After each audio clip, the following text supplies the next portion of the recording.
Хүмүүсээ надад урам хайрл. Хүсэл зориг бадраах халуун дулаан үг хайрл. Анх хөлд орж байгаа алдрай жаахан хүүд алхаарай. Алхаарай гэж дэм хайрл. Эрдний үсэг хэлэхэд суугаа сургуулийн жаахан охинд эрдэмтэй хүн болноо хичээгээрэй гэж урам хайрл. Анхны цалингаа наваад баялгаж байгаа хөвгүүд аавыг хөө эх хүн болж гэж шан хайрл.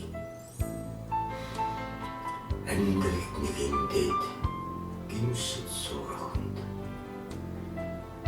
ахиад алдахгүй хөө гиндэж гэж ухаан хайрл. Өдөөж ирж хол байна даа гэд үлээд суугаа амрагт юу хүн байх үдээ гэж итгэл хайрл. Өндөөс дарлаа даа гэд өнсхийд суугаа буураад таач нар ухаан байштай гэж урам хайрл. Хүмүүс надад урам хайрл. Хүч тэмхэл өгөх бүхэн дулаан сэтгэлээ